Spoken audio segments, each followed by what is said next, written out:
Try again. Whoa. As a true Dominican, I really think we could make it. But as a people, we have to learn to commit. Journey ahead will never be smooth and sweet. But as an ambitious nation, we have to be upbeat. I know we have done it before, so we can do it again. All the pain we've endured, but pride we have to maintain in order to create a better world. Every living soul has to play their role. We have an opportunity to change things around, an opportunity to change things, an opportunity to make Dominica strong. We have an opportunity to change things around, an opportunity to change things, an opportunity to make Dominica strong. We got to stamp out the devil, stamp out all evil, jealousy, not by me, certainly. We got to stamp out greediness, stamp out wickedness, jealousy, not by me, certainly. Tomorrow is the first day. The rest of our lives, let's make tomorrow the first day of the rest of our life. We have an opportunity to change things around, an opportunity to change things, an opportunity to make our country strong. Whoa. Change. Whoa. Whoa. I remember the love and unity that we once shared. Starting from the home, the children would be prepared. Goodness was a daily part of our living. This society would be part of our children upbringing. We used to eat everything we grow and grow everything we eat. But smiling faces would glow and the people were real discreet. We need to go back to where we were. Otherwise we'll witness things we never seen before. We have an opportunity to change things around, an opportunity to change things, an opportunity to make Dominica strong. We have an opportunity to change things around, an opportunity to change things, an opportunity to make Dominica strong. We got to stamp out the ugly, stamp out cruelty, jealousy, not by we, certainly. We got to fight hypocrisy, all conspiracy, jealousy, not by we, certainly. Tomorrow is the first day. The rest of our lives, let's make tomorrow the first day of the rest of our lives. We have an opportunity to change things around, an opportunity to change things, an opportunity to make our country strong. Oh, change.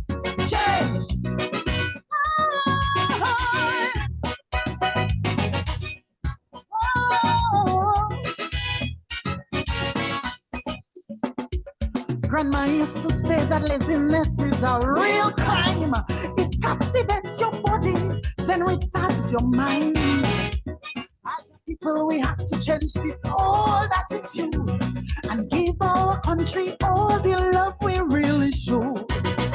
Instead, we sit and we criticize, where we say let's now analyze and give young people no scope in difficult times just how to cope.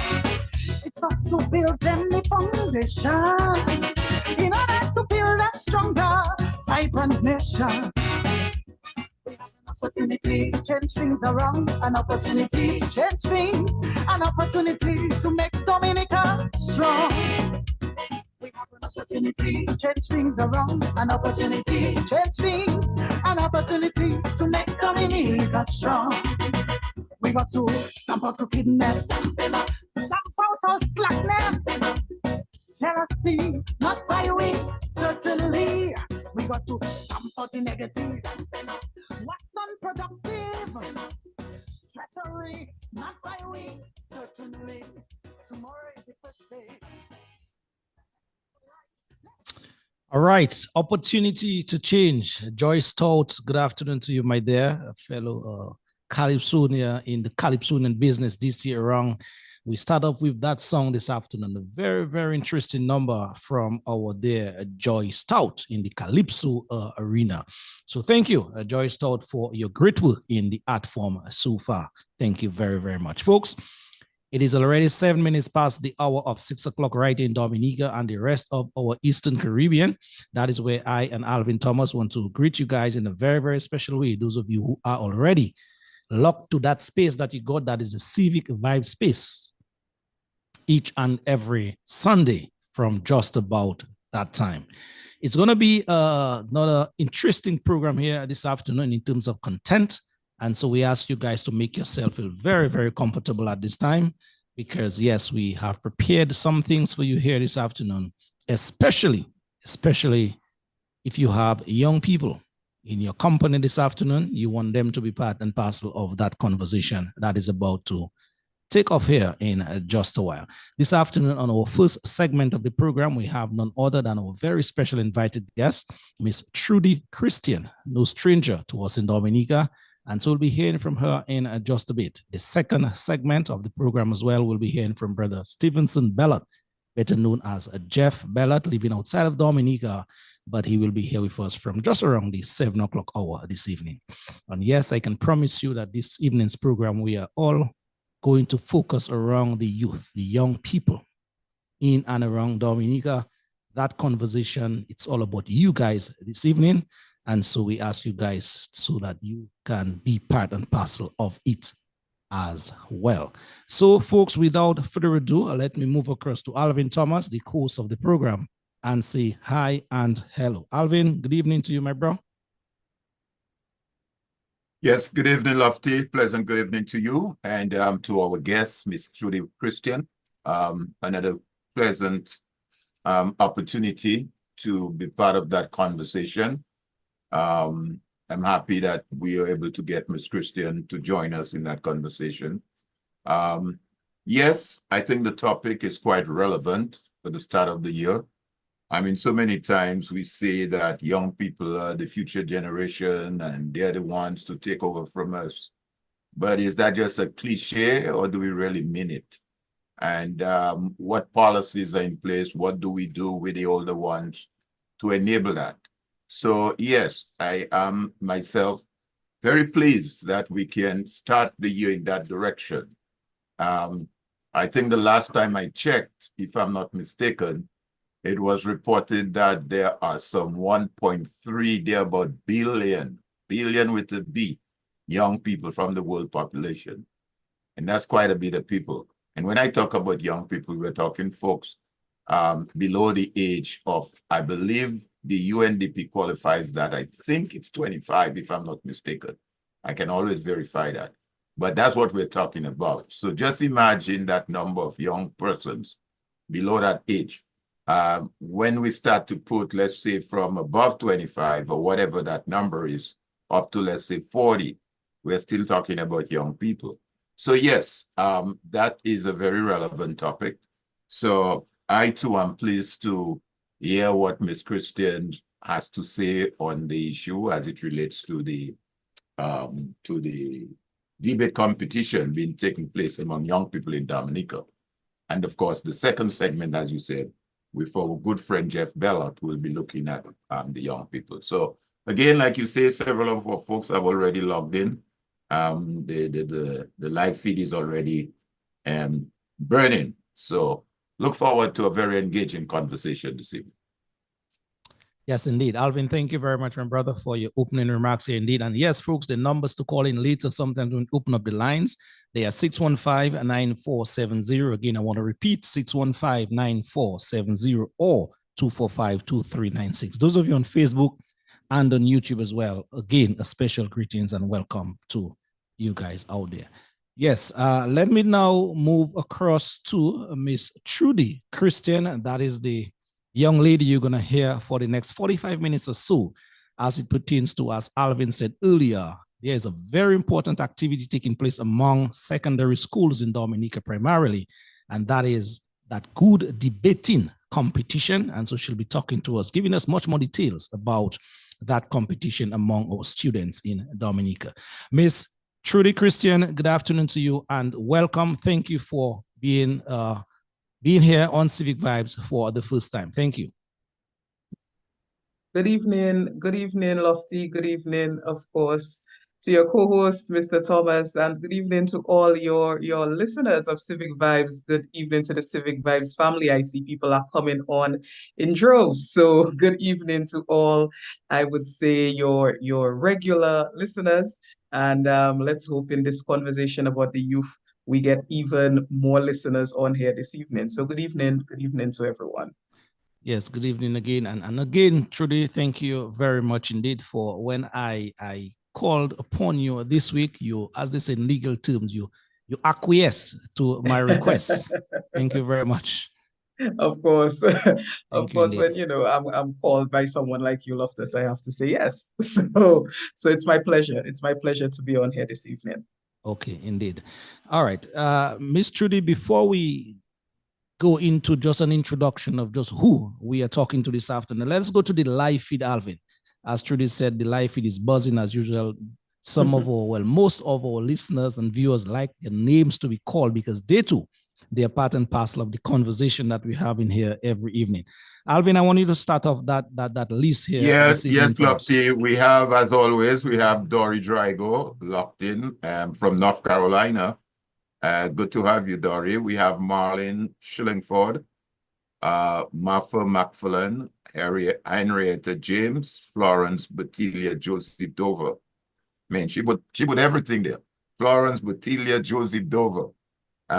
We also have Claudia Carlton, Peter Carbon, Joan Felix Sylvester, Dorian Darville, regular, Alistair Irish, Filson George Senior. Who else do I see? Who else do you see, Lofty? I'm seeing here Mali Ostri, Dave Bertrand, Carla Guy, Marvella Defoe, Julie Polidor, John Harry, Rosa Robinson, Rosie Nice, Lucinda McDowell Thule, Dory Drygo, as you said. Brother Gordon Henderson is listening and watching. Good evening to you, sir. Youtheli Vidal, all the way in the UK at this time. Ramona St. Rose, Maury Jules. We also have Miss Peltier listening and watching as well. Dana Philbert Peterson, Earl Francis, Brother Peter Carbon, you mentioned him already. Daphne Euseb, my good friend over there in the Canefield area. You and your family, good evening to you. Well, Trudy, we are seeing you here, but Trudy's live with us. So Trudy's giving us a double whammy. So yes, Trudy is here with us in the flesh and on the live. Stephen Astafan, good evening to you. Marlene Shillingford, Florence Batilia, Joseph Dover. Yes, Alvin mentioned you already. Martha McFarlane, Glenda Lavidu Burton, Angela Paul, Adelaide Paul, Claudia Carlton, Dorian Dorival, Theodora Anthony, Carol Olivachi Bruni, Joan Felix Sylvester, Alistair Irish, Judy Berry, Elizabeth Joseph. For those of you who don't know, Elizabeth Joseph is my mom. She's watching on. Good afternoon to you, mom, in a very special way.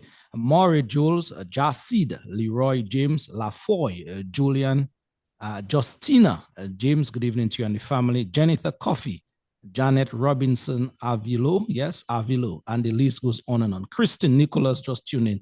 So folks, yes, please share the live as we are moving on here. The names are much too numerous to mention, but yes, we have to move on. It is 1/4 the hour already of 6 o'clock. So Trudy, as I was saying earlier, in terms of just an introduction, brief introduction of just who Miss Trudy Christian is before we get into the real conversation here, really debating competition. So, well, brief introduction. I am a Dominican, born, raised in Dominica. Currently, I've spent my life as an educator. So people may know me from my time at the Convent High School and the Dominica State College, which is where I've spent most of my career. I am currently the officer in charge at the Dominica State College, but I'm also someone who's passionate about public health. That's my background, my training, and I am a women's health advocate. So people may also know that, I've done a lot of programs as it relates to women's health, and that's where my passion lies.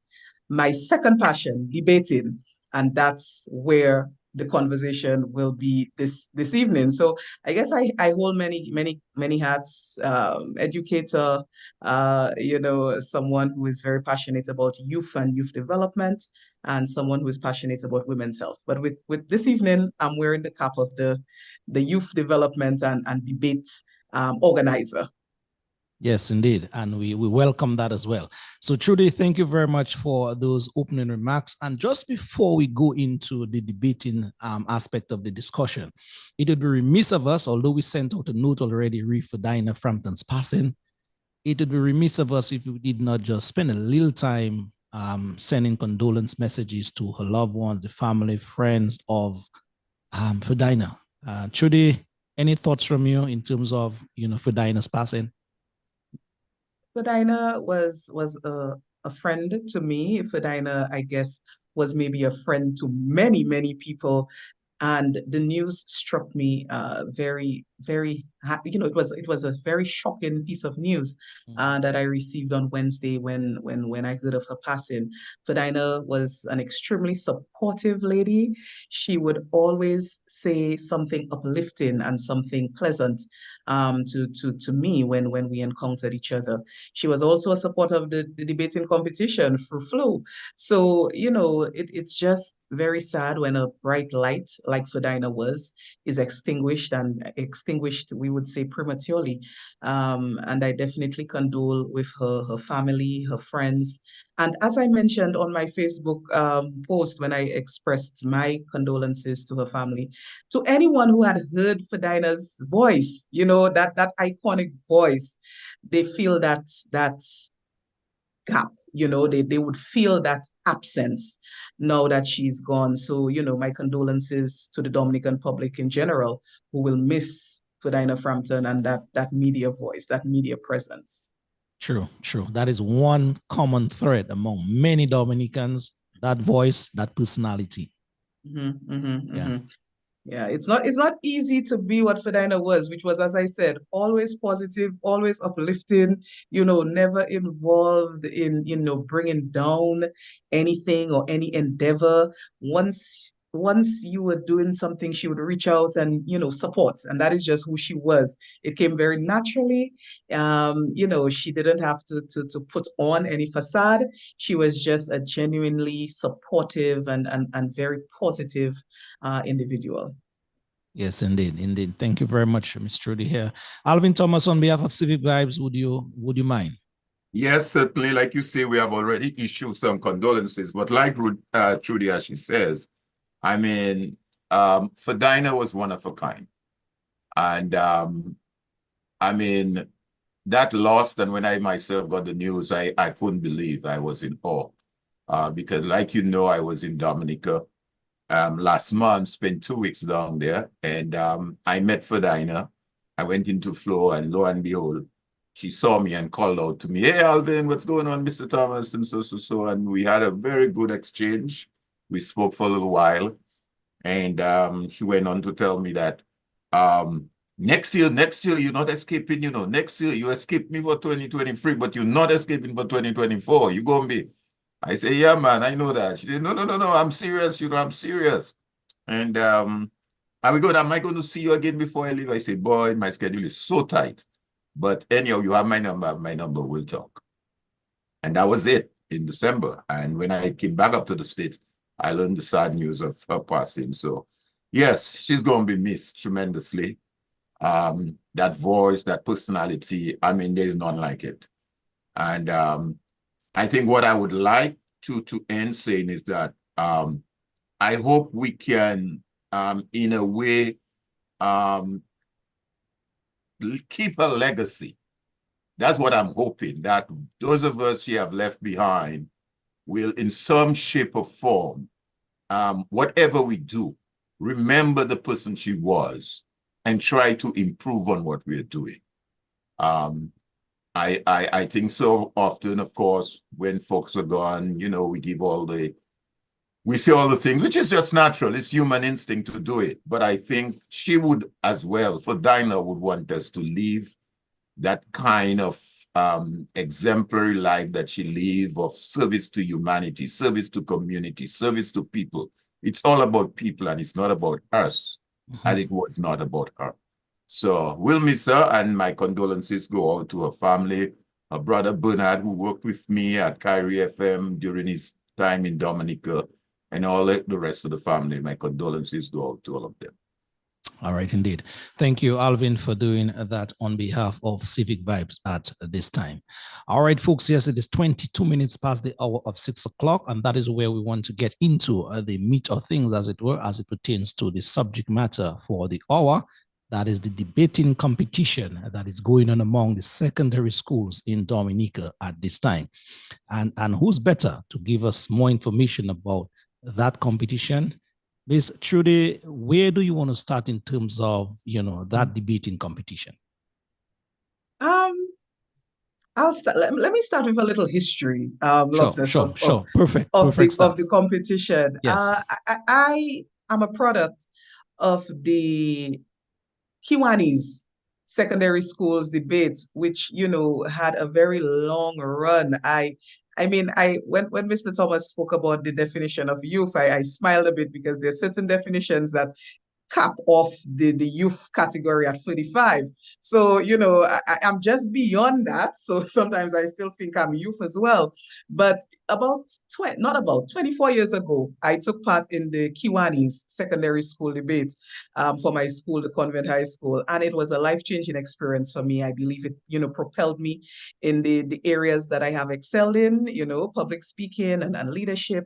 And I wanted to give young people that opportunity because the debates culture has disappeared. You know, I have a literary and debating society at the Dominica State College.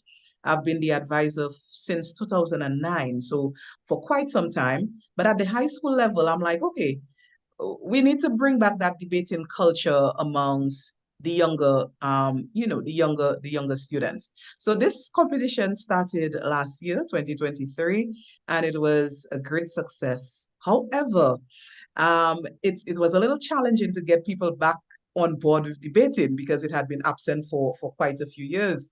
So it took a little convincing for some schools, and you know, we had a little, you know, some little issues, but we got on last year with 11 schools of the 14 that were existing at the time in Dominica. Right now we have 13 schools. St. John's Academy has closed. So this year we have 9 schools on board with the debating competition. So that's the history. It was born out of, you know, wanting to revamp a debate culture, a culture of, you know, being able to prepare yourself and your views and deliver those in a formal environment, you know, not necessarily when you have a disagreement on an issue, take it to fighting and take it to, you know, crass language, but to be able to disagree with another person in a very disciplined, a very, you know,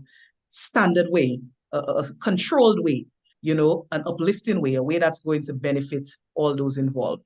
So there's a phrase, there's a saying, I can't quote it directly, but from Nelson Mandela saying, in a debate, the two parties leave, you know, the debate better off than at the start because you have this exchange of ideas. So even if, you know, you may not agree, but you get to internalize what the other side has to say. And that is very, very crucial, just as a life skill, you know, that is just very crucial. So we brought this back this year, not this year, last year, debating at the high school level, and this year we're back with the second installment.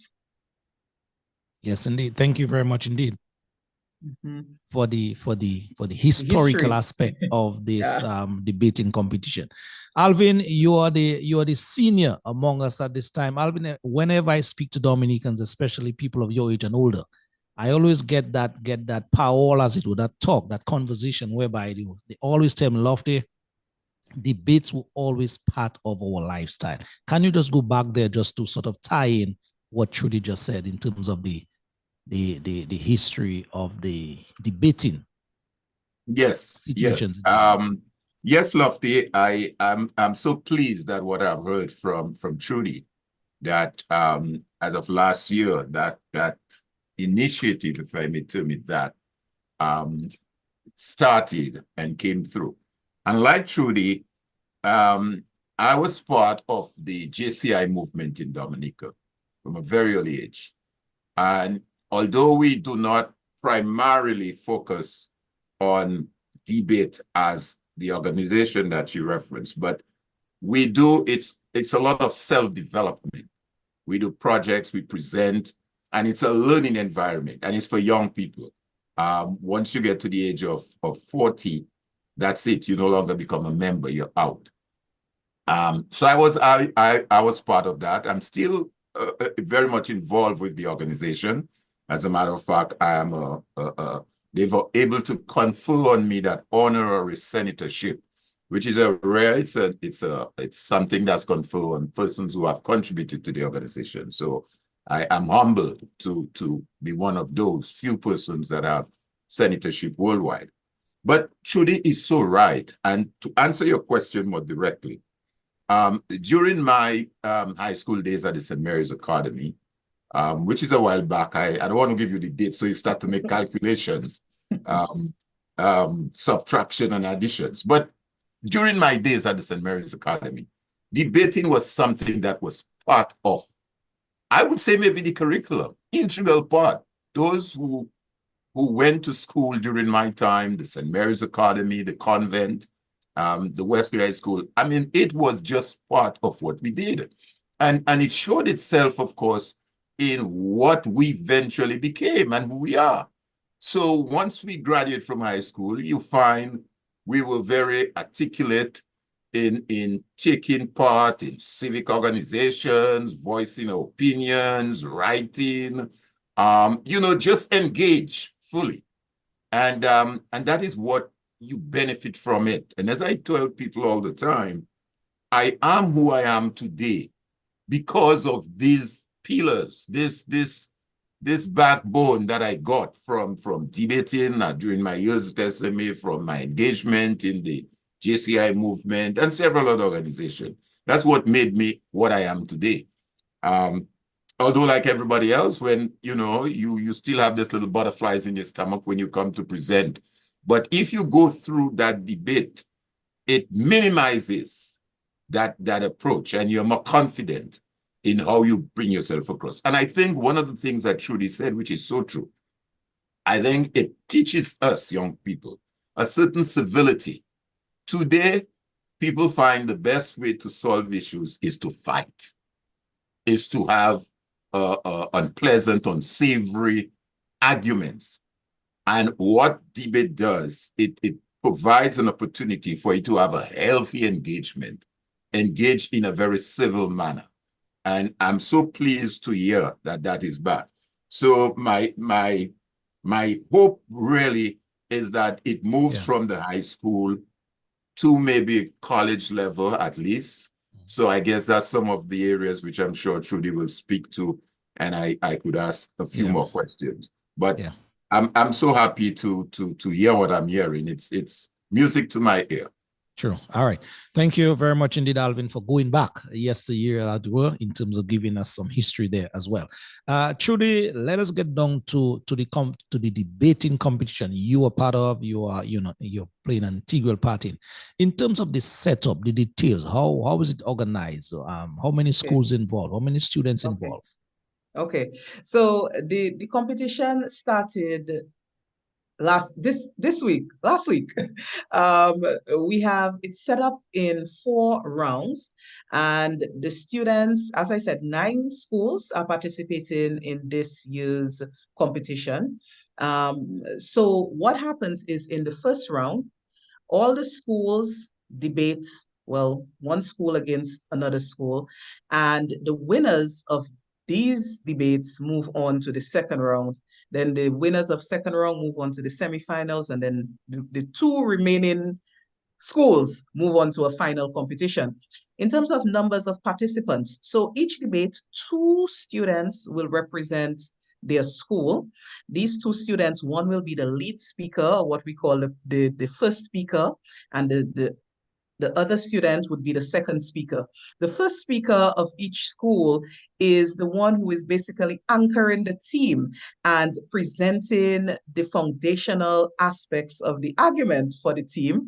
And then the second speaker comes in and really reinforces those arguments and possibly adds, some context to some of the arguments. And then we have, after the first speaker and second speaker of both schools, speak, we have the rebuttal segment of the debate, and that is the most challenging part for the students, because here they have to refute the points that they heard just a little bit ago from their opponents from the other school. So it means they have to pay attention, they have to be, they have to be quick and on the alert so that they can strategize how are they going to refute what their opponents just said in a way that will make the judges think, a way that will make the judges think, these arguments that the opponent brought up, are not really solid. So it's the critical aspect of the debate, the rebuttal. And in this round, the first round, we did see some students excel. Typically, the first round, it's like in Calypso, it's the elimination round. The students are shaky, it might not be their best performance. By the time the 2 remaining schools get to the finals, the level of debate is superior. Yeah, and I could well imagine that level of engagement between the students and the schools. Yeah. Yeah. You spoke about judges there. Who are the judges? Where do you find this pool of people to judge such a competition? Boy, I have a big pool of judges. What I do is, just from my experience, as I mentioned, I've been in education for a while. I've been in debating for a while. I have my own debating society at the State College. I pool people and I try to make it a mix of young and old. I pool, some of my past students from the State College who are now professionals in whatever fields that they may have chosen. So I have a cadre of, relatively young judges, young lawyers as well, in that pool. But I also have some persons who have been involved in education and been involved in their professional lives for decades and have now retired. So I have some retired principals in that pool of debaters, some retired people from different areas who may have retired.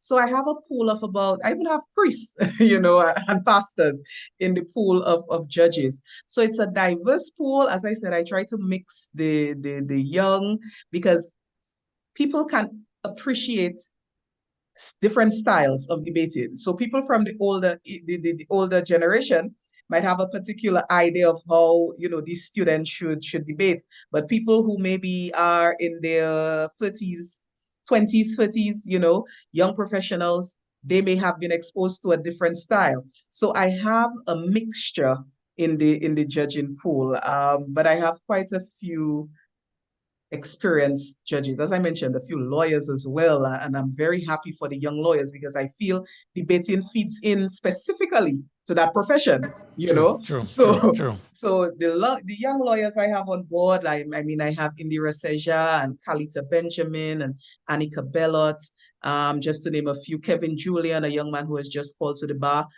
So I have a pool of young lawyers, and as I said, some retired professionals as well, like Mrs. Andrea Christian, retired principal. So I have some, a mix. Felix Wilson, retired principal as well. So I have a mix of judges, and I feel that gives the best possible results and analysis, because people are seeing it from maybe different points of view. Yeah.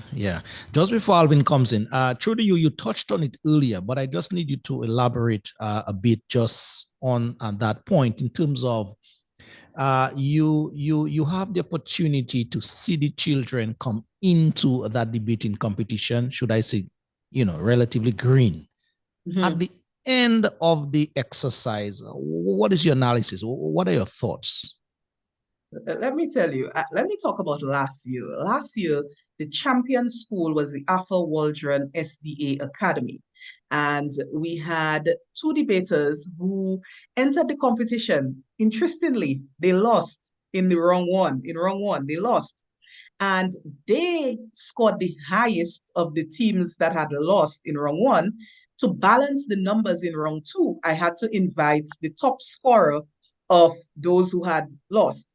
These students came back and they were able to, pivot and excel to becoming the champions in the last round. I saw the development of the first speaker, Berger Bertrand, who was a very quiet, student. I guess she's still quiet, but by the finals, you could see that growth. You could see that she had really gained comfort on that stage, at that podium, at that mic.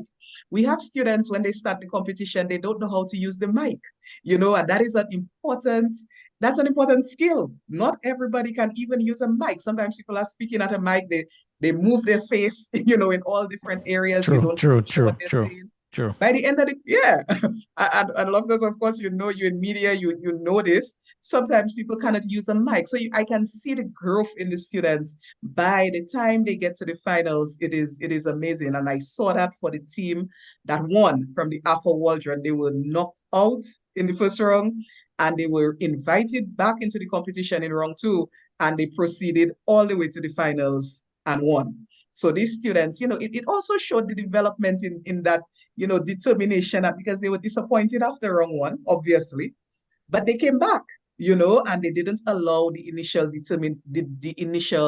disappointment to, sway them. They kept on, and their teachers were very instrumental in that. So I really want to congratulate the reigning champions from the Alpha Waldron SDA.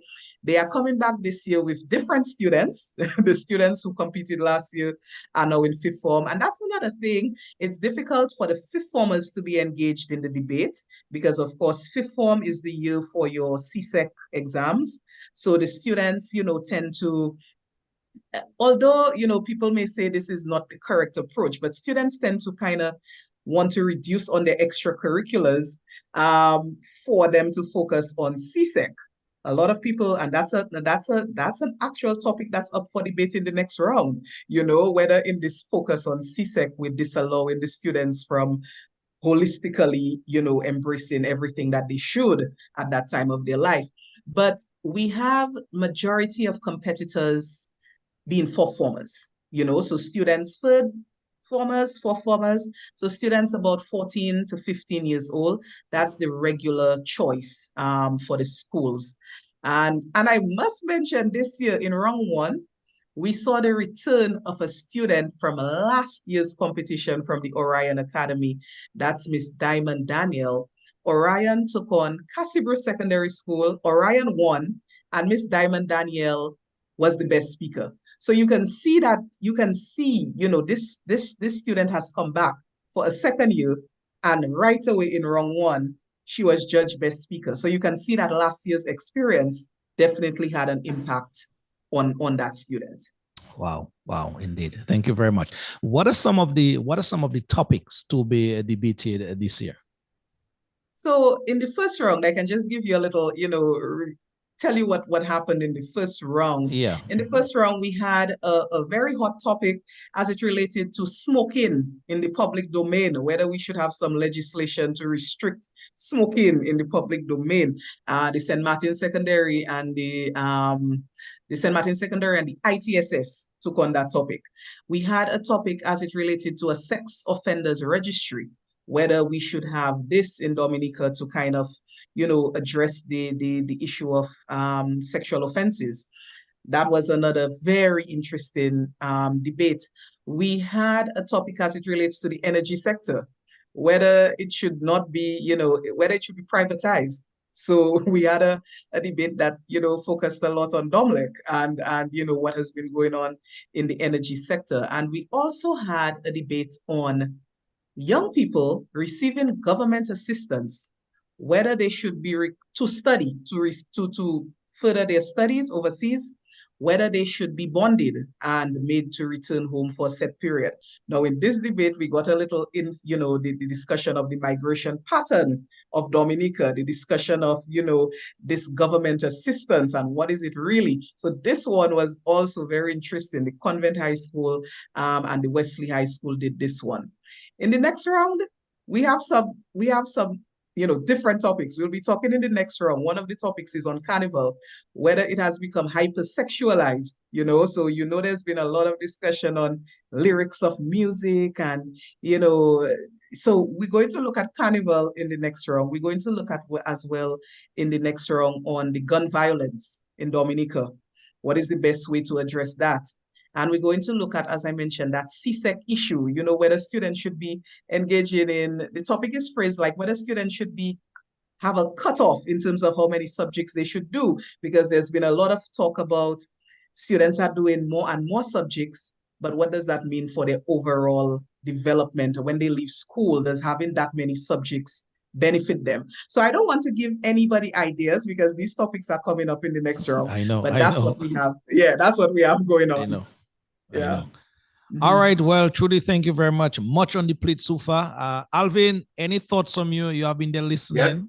Yes. Very exciting. I mean, I really, really love what I'm hearing from Trudy. It's really, really, really encouraging, and I want to say congratulations to her in that work. I think she's doing what we refer to, one of our tenets in our JCI creed: service to humanity is the best work of life. And I think that's what she's doing. But let me ask, though, a couple of maybe three bullet questions. I think she answered the first one in terms of the topic, and I wanted to ask how and who determine what topic to be debated. And then the other question I have is in terms of the students themselves from the school. How are they selected? So say the Cassibrou School or whatever school, how do they determine if it's Alvin or Trudy that's going to be the one presenting? And then the final comment I will make, not necessarily a question, is I fully agree that the folks in the what you call it, the fifth forms should participate. I think this debate should even extend to college students. Because I'll tell you, Lofty, as I've said again, I developed quite a bit as a JCI member because of my involvement and stuff like that. And these are people that are going to take leadership position in our community, in our society, either as politicians, as professionals, or anything. And that area you call debate grooms you and prepares you for that. And that is why I myself sometimes a little disappointed that our folks at higher levels do not engage in some debates, because that is where you can see your issues, you ventilate a particular position, the other side can counter. So my two questions is, one, as I said, how do you determine the topics? And secondly, how are the students selected? Okay, so in terms of the topics, what I did is I have a topic writing committee. I asked a group of professionals, once again, from different areas. I don't like to have people with just one, background. So like, for instance, last year in my topic writing committee, I had a agriculture guy, a teacher, a lawyer, so I have people from different backgrounds, and they filter in ideas for topics. And then because I have the Dominica State College Literary and Debating Society, so we do have debates at the Dominica State College. We do. I also kind of push those ideas to the students, because I also want the topics to be topics that the young people are already discussing at their level.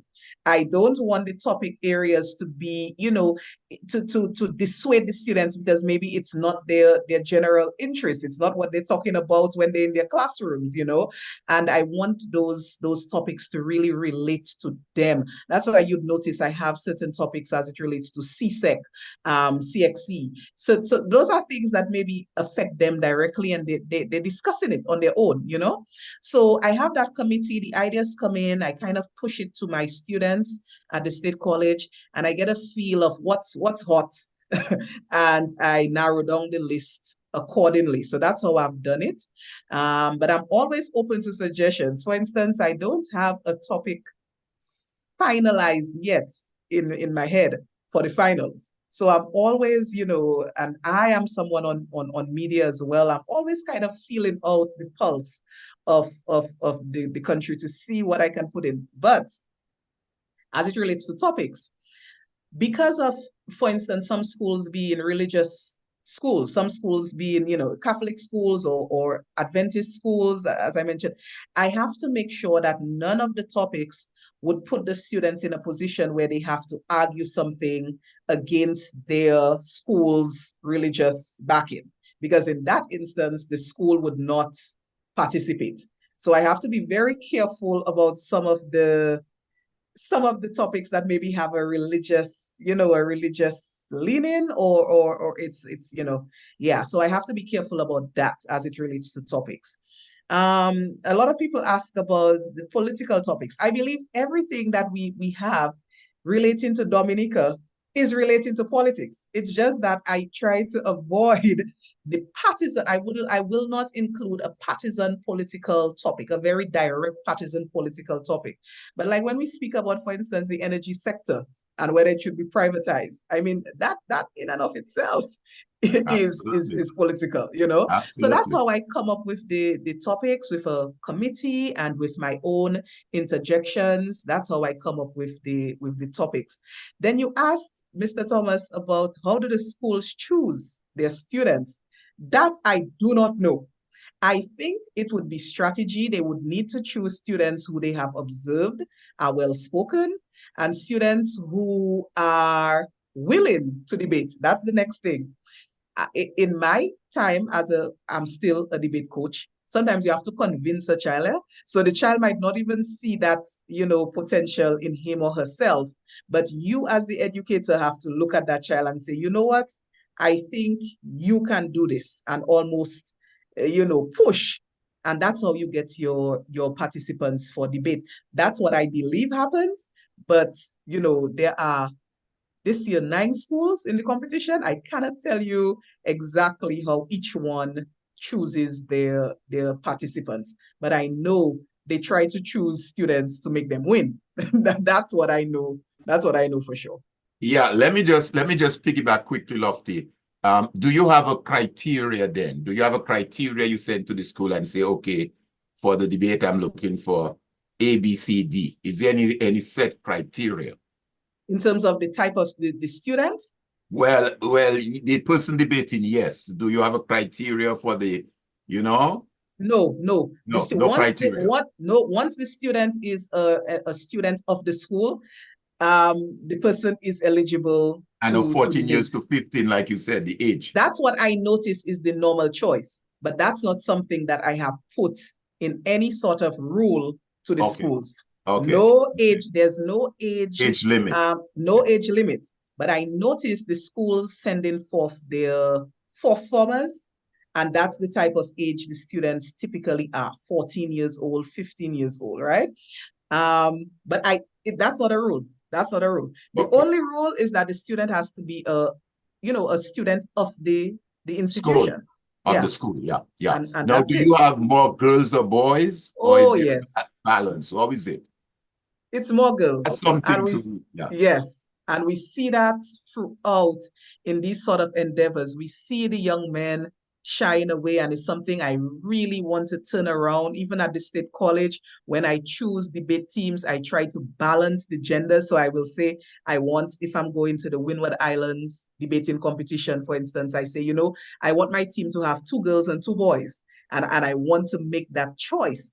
But I have seen many more girls in this competition than young men. I have seen many more girls. Yeah, indeed. What do you think we can do to turn that around? Any ideas so far? Because this is something we have to find a way to address. Yeah. You may not have the answer now, but I'm sure it's something that's been at the back of your mind.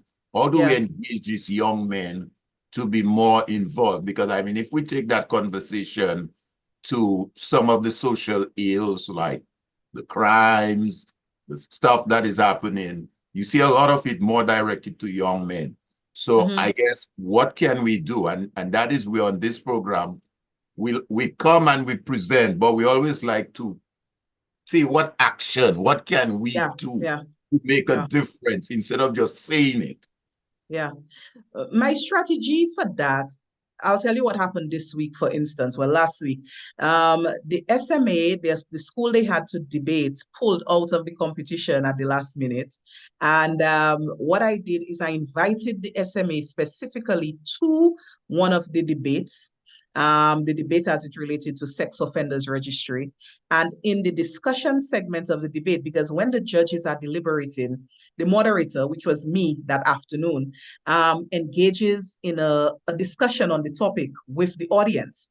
So what I try to do is really pinpoint these SMA boys who were in the room and get their views on the topic. And I had some very interesting, views from the young men. So I'm trying to, really invite the young men specifically to the event, see if I can get more, participation from them. And also, and this is where the sponsors of these things come in, I try to make the event attractive to the young people. I need to provide the young people with prizes that are attractive, so it will encourage their participation. People may say, oh, young people these days, whatever. I hate to hear that. These students, these young people, it's a different era. They're very motivated by recognition, and you need to be able to provide them with prizes, with, take their picture and support what they're doing, publish on social media. This is what these students, so that's where the sponsorship comes in. So when people see me, begging all over the place, can you sponsor this debate? Can you give prizes for this? That's why. It's because if I don't get that, the young people, the young men, and with the girls as well, they will not be as encouraged to take part. They'll, so then there needs to be something to encourage them. And I try that through the sponsorship that I get. It's difficult.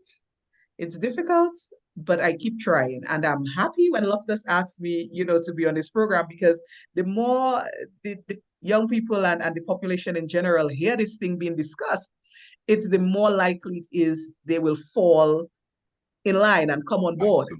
So I don't shy away from any any sort of opportunity to push this initiative. I push it with my whole being, because people will come on board, and they have been coming on board, and the young men, they will come on board. They will come on board. We just have to keep pushing. Absolutely. Sure.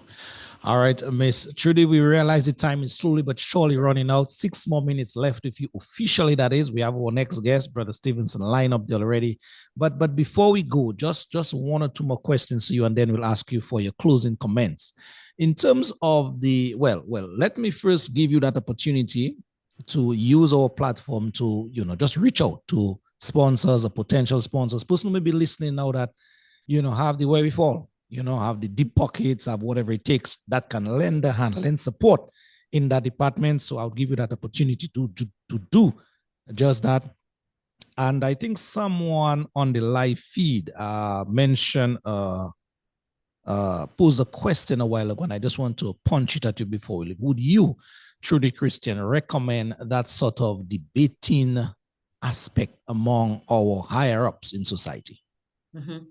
So I'll take that question. Before I push out to, I appeal to the sponsors, I'll take that question. Of course, I would encourage, debate amongst our leadership, amongst those contending for leadership, amongst the higher ups, as you mentioned it, Loftus, and those who aspire to be higher ups. That is something critical. The population needs to be aware of what are the issues that are, need to be focused on by people in that area.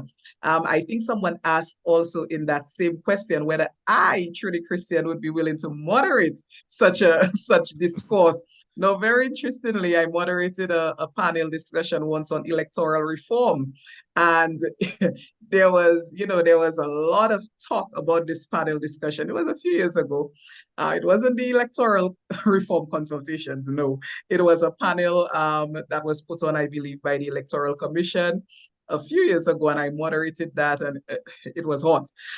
So whether I would be willing to moderate myself, I don't shy away from challenges. I would be willing, but I know I got some blows back a few years ago when there was that electoral reform panel. I Well, remember clearly. at least Trudy, you're still alive and you're well. So those blows didn't Yeah. do much. Yes, yes, yes. There were some, there were some definite sparks that flew that evening at that forum. But, I would be willing to come on board again. That would not be a problem. I always presented myself as someone willing to take up challenges. So that's not a problem. So yeah, as it relates to the sponsors, I really want to appeal, particularly people, I mentioned earlier, the legal fraternity, right, who have been trying to, I have them on board. I should have mentioned Cara Shillingford. That's one of my top judges.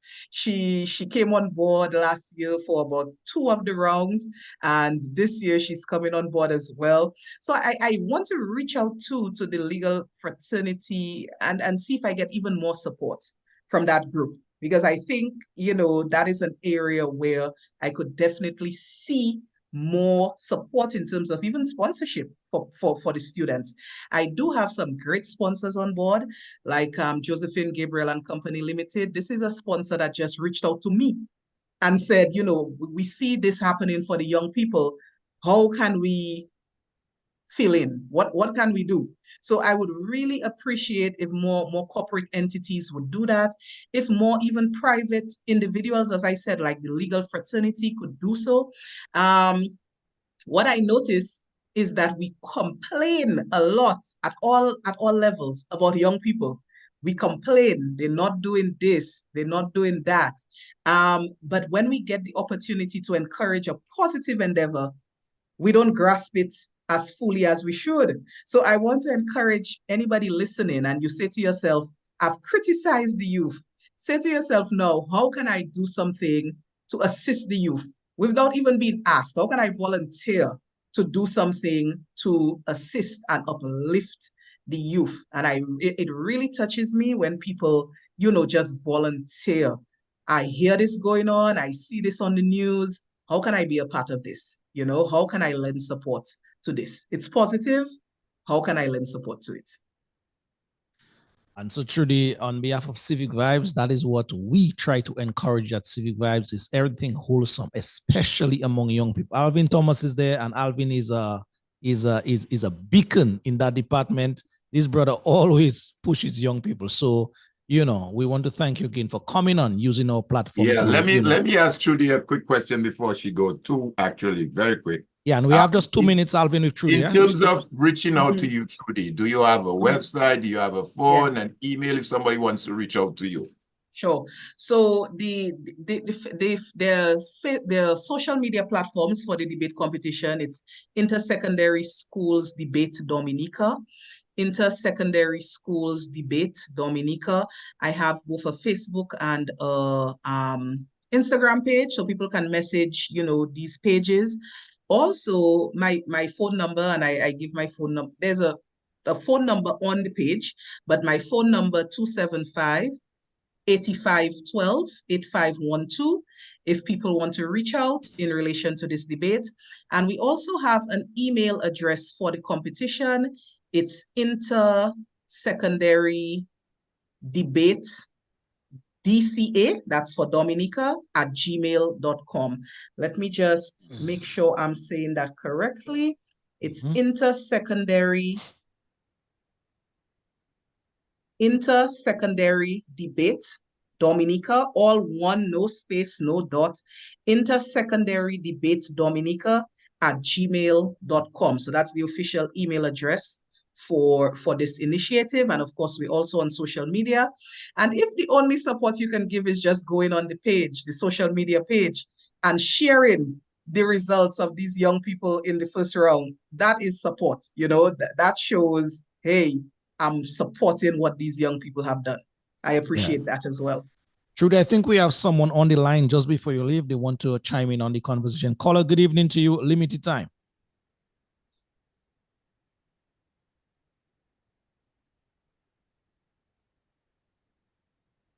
I'm not hearing Lofty. Is Trudy hearing? We're not hearing. No, I'm not hearing. Caller, we are not hearing you. Hold on a while. Let me see if I get my bearings right here. Yes. Are you there, caller?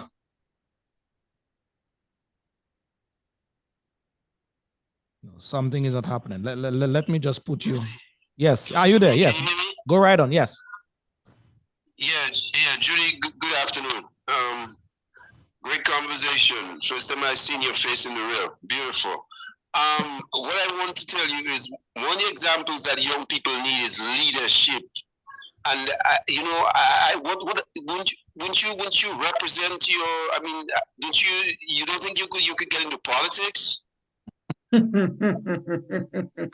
Ah, boy. You know, I mean, it's real leadership the youths need, and all I see there today is leadership.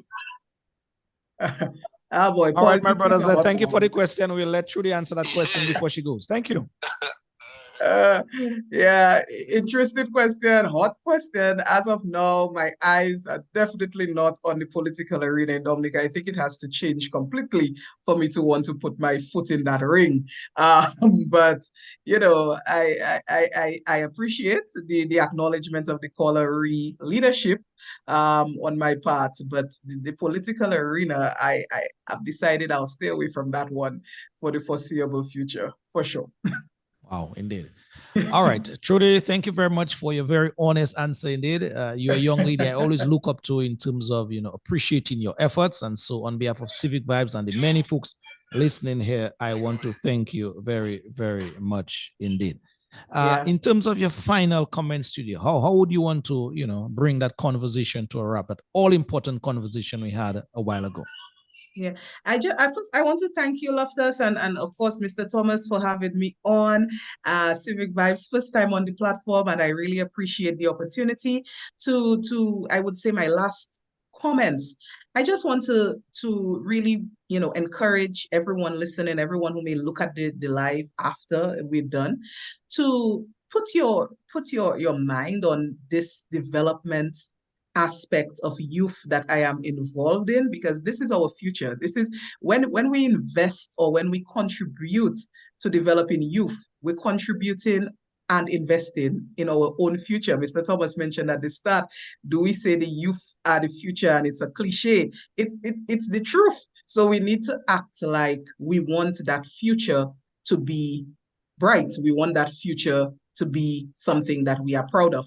So as it relates to debating, that's one way. You can support our youth. If you support it in any other way, that's great as well. But I just want to encourage your listeners to, support young people in any way that you can. That is something you'll never regret. Yeah. All right, indeed. I just want to say finally, Judy, I'm going to throw a challenge. You don't have to respond now, but I would like to add to your plate and to see if we can take that initiative to our civic organization. So we have the JCs of Dominica, Rotaract, Kiwanis. These are 3 groups that I know attract young people. If we can get some kind of debating at that level with them. But that's something to consider. But I think it's a platform and an area where we can get some of these young people who present themselves for leadership to do some of that debating, taking it from that school level to that level. So I'm available to discuss the initiative further with you, and I'm committed to help you to make it happen as well. Thank you so much. Thank you so much. All right, Trudy, Christian, thank you very, very much indeed. We really indeed truly appreciated the time spent here. Much valued information. Welcome, and I will be on for the rest of the program, looking on. So I wish you all the best, and thanks once again for having me on Civic Vibes. It was my utmost pleasure. Thank you. Absolutely. All the best for the new year to you and your family. Thank you. Thank you. Opportunity to change things around, an opportunity to change things, an opportunity to make Dominica strong. We got to stamp out the devil, stamp out evil, jealousy, not by me, certainly. We got to stamp out greediness, stamp out wickedness, jealousy, not by me, certainly. Tomorrow is the first day. The rest of our lives, let's make tomorrow the first day of the rest of our life.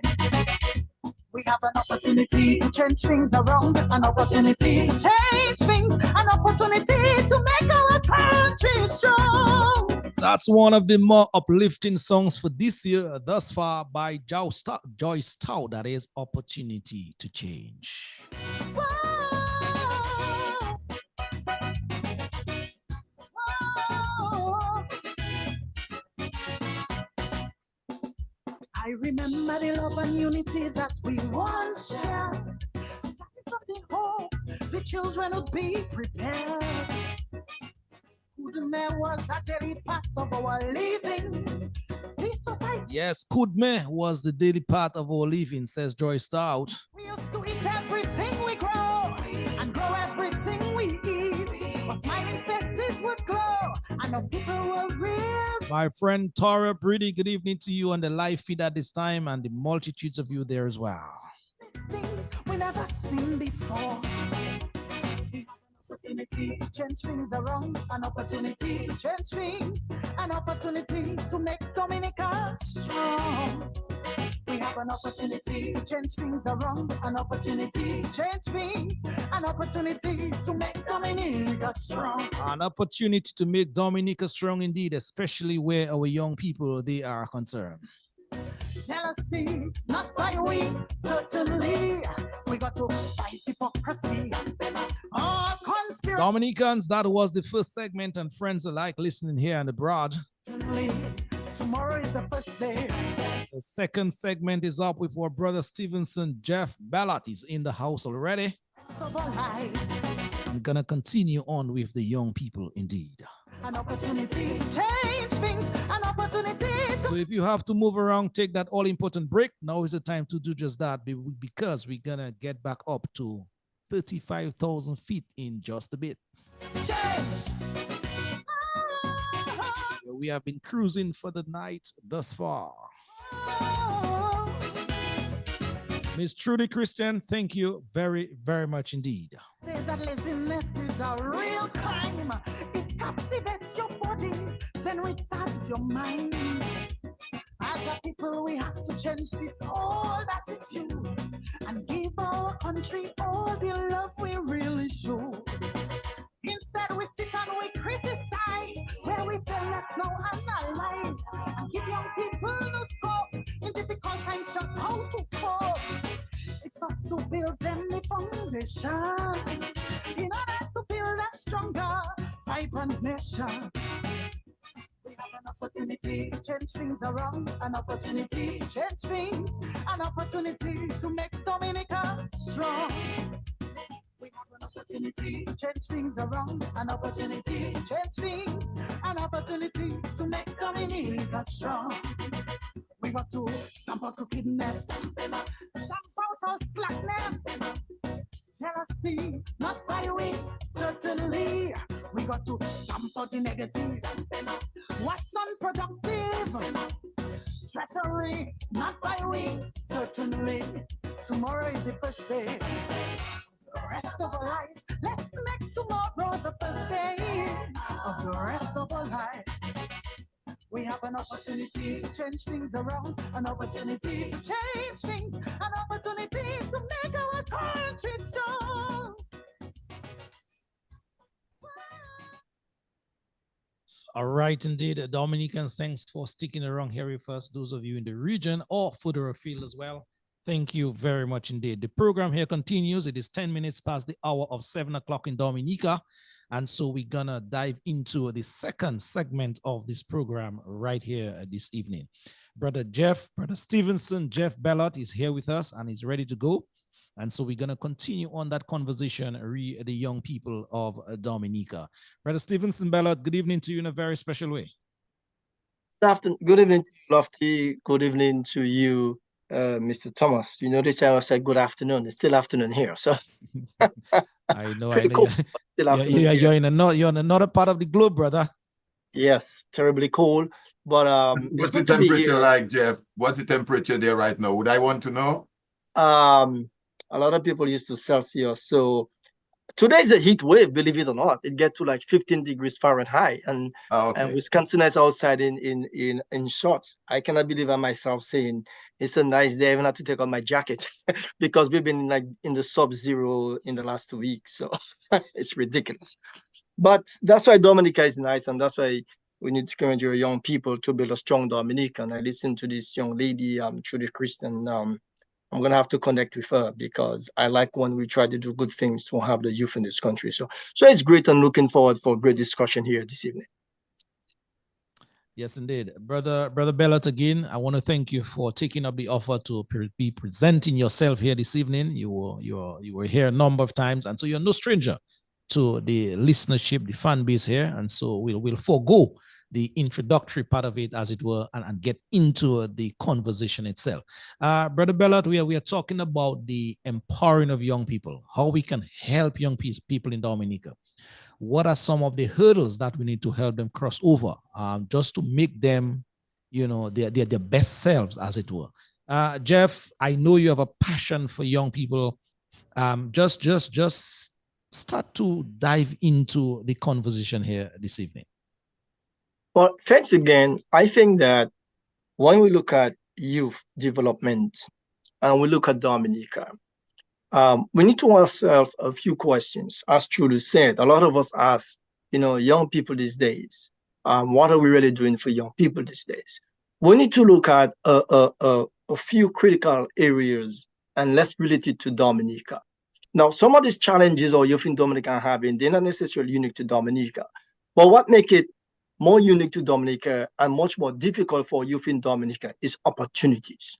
What are the opportunities in Dominica for our young people? How can we change our young people from what I call this very bad dependency syndrome we have going on in Dominica right now? How can we make our young people realize that it's important that they have to work hard and make great choices, good decisions to develop themselves? It's like having a child, and no matter what the child does, we look for ways to protect the child instead of making excuses for the child. And we build a monster then, and when that child becomes a monster, then we start to see this kid this and this kid that. It's the same thing like our youth. Let's go back a little bit. I like to look at our youth in a very simple way. We have a very important organization in Dominica in the government called the Youth Development Division. In 1994, as far as I go back, the Youth Development Division had a budget over $2 million almost every time. 30 years later, according to the last budget, the Youth Division budget was merely over $2 million. 30 years later. But yet we are saying, how do we put more money into developing young people? How develop young people? Then we had a great program called the Youth Development Division Skills Training Program. Mr. Giro, you and I, we both did that. Then you go into this, and then you bought something competing with the Youth Development Division, which is the NEP, where these guys are, like doing stuff on the roadside, and the program is not structured properly. Wash your feet and come. So we need to look at the system we have. Is it working for young people? That's the first thing we need to ask ourselves. A question, as I said, it's just like having a child. If you have a child, sometimes you're only one child. As soon as the child says, mommy, daddy, I would like to get a pair of Nike shoes, it's difficult, but because we're such in a competition with other kids, we want to forgo everything and then give them that Nike shoes. The day when things are really how we can get them that shoes, then we fall back. Same thing with the system in Dominica. You cannot tell me 30 years ago, a budget for the Youth Development Division was about $2 million. That make great wonders. 30 years later, your budget is still around the same thing. How do we expect to grow our young people? We cannot grow our young people that way if we're not investing in them. It's same thing. And I like to look at data. I'm a scientist, I like to look at data. In about 1994, a young person go to high school in Dominica during those days. There was GCE, not CXE. GCE, you just graduated what they call unqualified teacher yet, or temp teacher, was making 1994 a salary, Mr. Joe, was what, 1,800 Dominican dollars, EC dollars, in 1994. Today, 30 years later, a teacher, a young person coming from school to be a teacher, have to get a CXC, have to get all this paperwork, and only making about 2,000 or less. How do you expect our young people to stay in Dominica, to work in Dominica, to develop the Dominica? So we need to look at, when we go out there, before we attack young people or criticize young people, we as leaders, are we putting things in place to develop our young people? And that's truly said.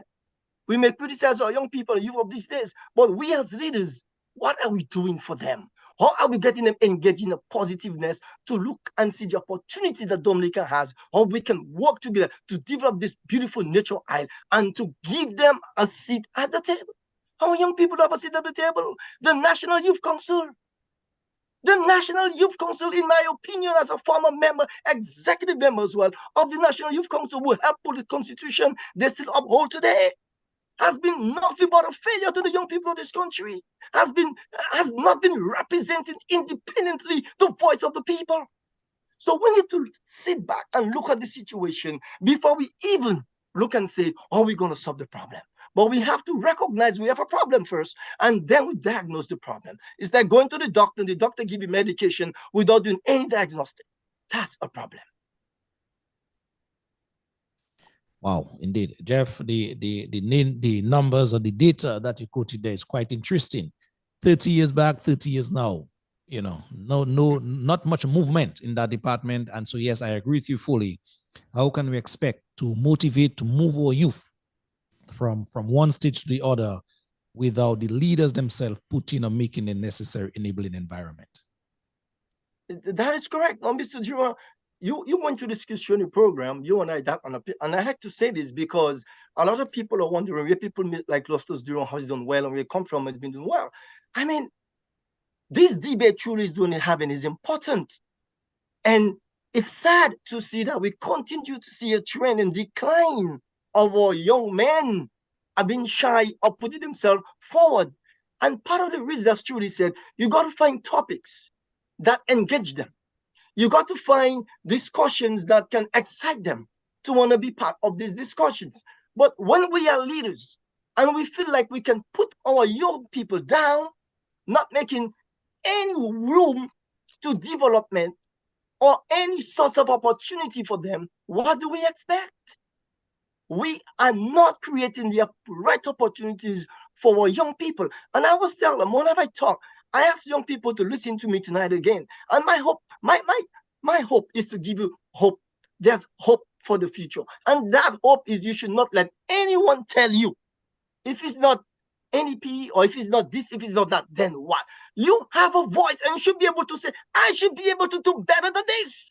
I should be able, as a young person, get an education, able to find resources for the government system, the Youth Development Division, the Ministry of Education, to help guide us. We have an aid bank that if you want young people to develop themselves, that funds should be available for these young people to be entrepreneurs, to be able to start a business, to help create employment for other people. The system is broken and we don't want to go into the political road, but as truly said, everything is political, even your light. If you don't have electricity, that's political, right? So we need to understand the difference of politics and understand the difference of factual, what is affecting our young people in this country. And I think the biggest problem with our youth, I'm Dominica all the time, I have created opportunities for many. As we speak, Mr. Ludora, I just got on the phone with a young lady I'm trying to help set up here. Same thing. The opportunities are not there for young people because we try to control these young people to do them what we want them to do and not necessarily what they want to do to succeed in life and to give Dominica hope. We are not doing that. So we need to go back to the drawing board. Maybe people like Julie can help us with that. She spent a lot of time with our youths. Maybe she can tell us the discussions that feel fascinating to our young people. We can get them engaged. But when you are telling me a young person go to study in the United States or Europe or wherever, even here and we in the Caribbean, and that you're telling that child to come back to Dominica to join the workforce to be a teacher, and he or she is going to be making the salary of 30 years ago. This is a joke. This is a joke. In 1994, a teacher was making about $1,800. And 30 years later, you want a young person who has more money to pay for rent. Rent in Dominica is to rent a house, what? $1,000, $1,500 electricity, utility bills, and that person just coming out, and you want them to come back to work for a salary 30 years ago? They're gonna leave. There's no hope. We have to give our people hope, and we need to change the system to ensure the people get the hope that they need. That's the only way we're gonna move the needle, Mr. Dura. Moving the needle. I know Alvin is a man who normally likes to move the needle. Alvin, let's see if we can move some needles tonight. Well, I mean, my friend Jeff there came out like a raging bull. I don't know if I can catch up with him at this stage. I mean, I'll try, but I can't catch up. I mean, this guy's already firing on 16 cylinders, and he's going at it. But seriously, though, I think Jeff raises some very important issues there. And it all goes back to our policies. I mean, I have had the opportunity to go through several documents, reports, UNDP. As a matter of fact, as we speak, just maybe 2 years ago, the CARICOM Youth Development Action Plan, they had a document, 2012 to 2022, what they consider a CARICOM development plan. Nice words, nice document on several pages, but to what extent that has given in terms of implementation, and how does that relate to our policies for young people? And I think Jeff is so right. How are we going to engage, and how are we going to get our young people involved when they are not at the table contributing and be a part of what we're formulating for them? And if the policies are skewed, like he says, and the commitment is not there because it's a lack of political commitment, if you could tell what it is today, then we're not serious. We're really not serious. So the question remains, again, how do we turn that around? How do we get these people engaged to realize what is happening to them and get them to take a certain course of action that will help change things around for them? So I think it's an interesting conversation. Like Jeff, I think there is hope. I think we cannot just give up and say, well, you know, it's all lost. I think there is hope. There are a lot of bright people around, and there are a lot of good things happening. I mean, we just had that conversation with Trudy Christian. I mean, that's a lot of good things happening. But we need to have more of it. We have to have more people engaged. And I would hope that even from the conversation that we had earlier with Trudy, that people would come forward and support the initiative that she's doing. Yeah, indeed. Jeff, let me give you, Alvin, and the listening public an idea of how young people, some young people need some time is a little help along the way to show that kind of leadership in action with them. And once they see that in action, then these young people will, as Alvin said earlier, take the bull and by the horn and run with it. Yesterday, Jeff, a group of persons and myself, we went into the Carriage area. That is an area in Roseau North constituency. A matter of fact, we went in there in the week, and we spoke to a number of young persons inside, including young men. And we got from them on the ground, one of the needs that they needed to be met was the cleaning up of the playing field. There's a nice playing field at the back there. That playing field, we were told that it wasn't cleaned. The last time it was cleaned was just after Hurricane Maria. And so we can well imagine Hurricane Maria was in 2017, September, thereabout. And grass grew on that savanna after that cleanup. And the young men, the young people of that village did not have the use of their playing field. They did not have what the means to clean it. And they kept asking asking whoever it is, the power rep, the powers that be, local government, whoever it is, they were asking, does that help? And that help was not forthcoming. And so when we heard that, we sprang into action and basically led the charge in that department. And Jeff, you'd be surprised to know that yesterday, the same young men we are talking about that some persons are criticizing and castigating, they're not doing this, they're not doing that. Jeff, I was pleasantly surprised yesterday when that work started. Young men sprang out from all nook and cranny inside that area, Jeff, and helped clean up their place, helped clean up their community to their benefit.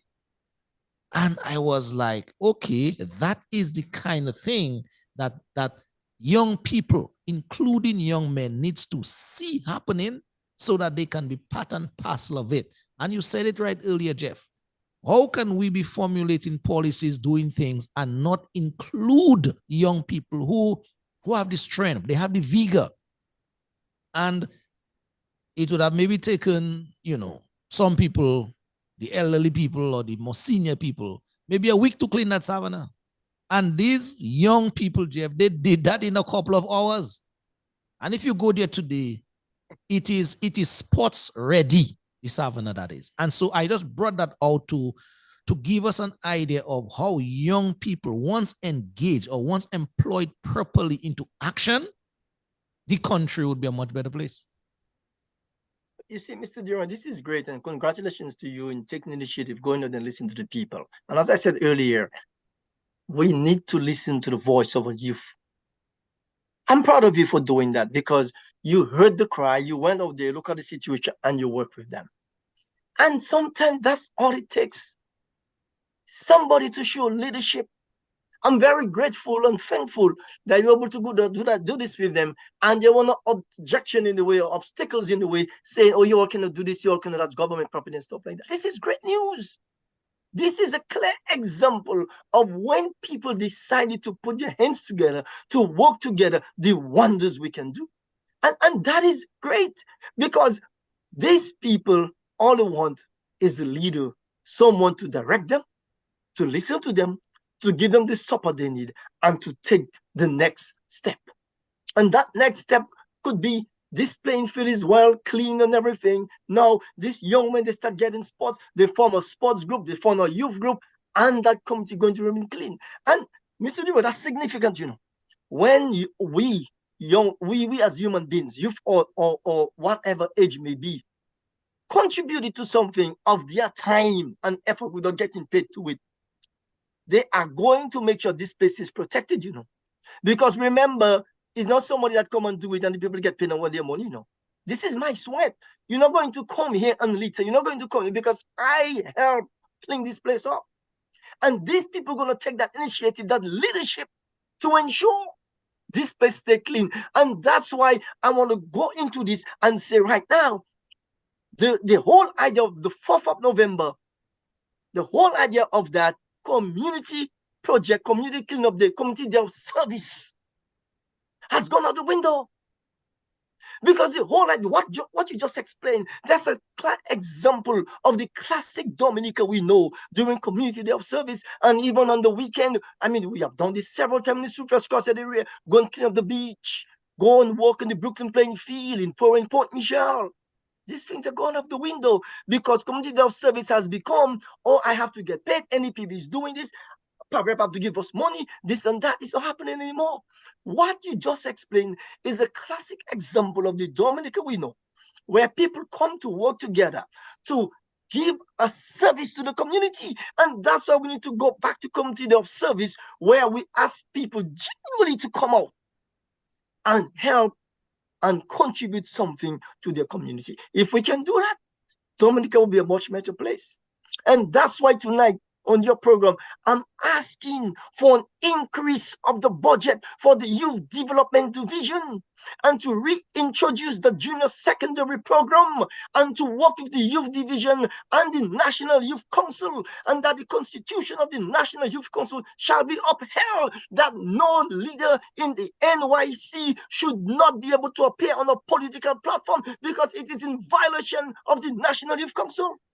So when you put all these things together, what's going to happen? People are going to come together. They're going to do the community project, and they are going to defend and protect the community because this is just right. Well done, Mr. Duro. And I'm proud of the people of Tarish Pete and this area. Well done, young people. I appreciate this project. And talking about that, Jeff, just to drive home the point that you're making in terms of they protecting their community because of their sweat and toil. They said to us yesterday, once they get what they need to keep that place clean, they will do it. And all these people need, Jeff, is a little gas. They have their swipers, they have their rakes, they have their shovels, they have their pickaxes, they have whatever it needs. All they need is a little gas, $100, $150, $200 a month to keep that grass down, so that the activities that they would be doing that is not becoming the drugs, the violence, the drinking, the excesses, this, the excessive that, they will put those energies onto that field, and much more could be derived from them as young people in terms of their contribution back to society. And so again, it is just helping groom, helping guide the young people into action for better Dominica. That's right. Leadership. That's what it comes down to. Leadership. Someone take that leadership role, listen to the young people, and understand their need and work with them. But a lot of us, what do? We look at these kids, we don't know what they're going through.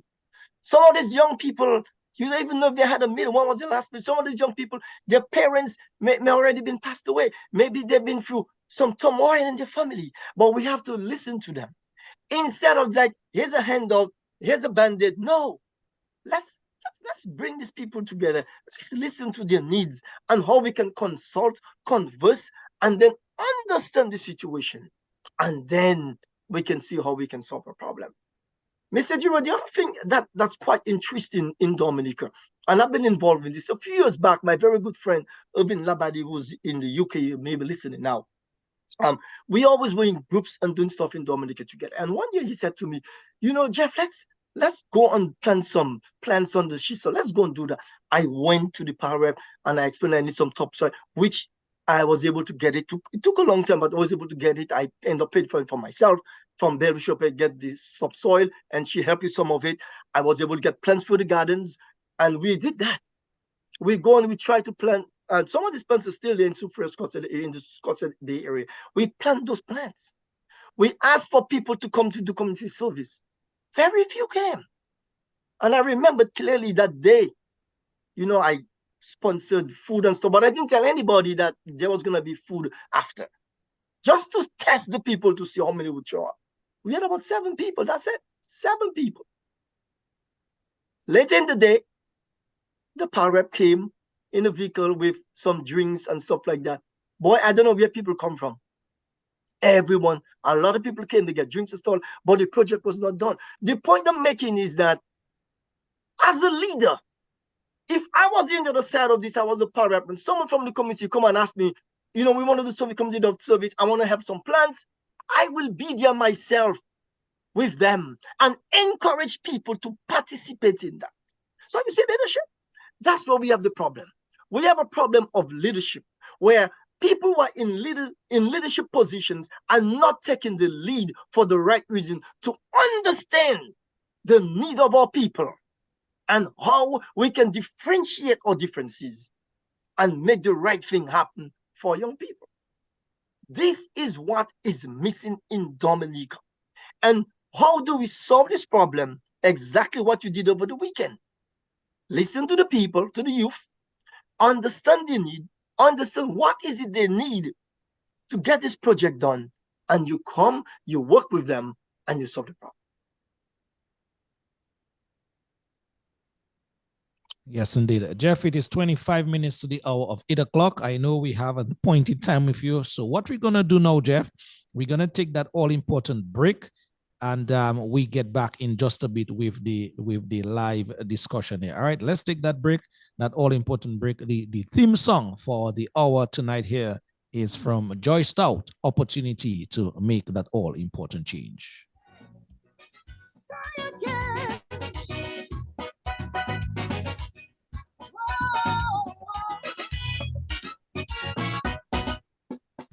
As a true Dominican, I really think we could make it.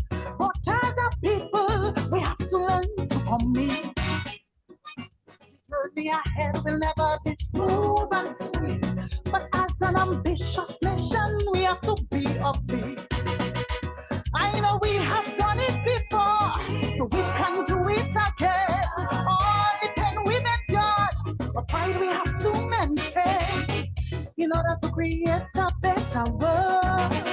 Every living soul has to play their role. Every living soul have to play their role. That's a line in Joy Stout's song, huh? An opportunity. And that is what we encourage here at Civic Vibes. Play your role, people. Play that role. An opportunity to change things. An opportunity to make Dominica strong. We got to stamp out the devil. Stamp them out. Stamp out all evil. Jealousy, not by me, certainly. Our guest for tonight's program, Brother Stevenson, Jeff Ballot, is in the house. Very passionate about young people and young people affairs. Tomorrow is the first day of the rest of our life. And yes, we're having that all-important conversation, just how our young people can be empowered in Dominica. We have an opportunity to change things around, an opportunity to change things, an opportunity to make our country strong. To all of you on the live feed at this time, thank you very much for your eyes and ears each and every time. Change. Lean Loader Jack, you just tuned in, huh?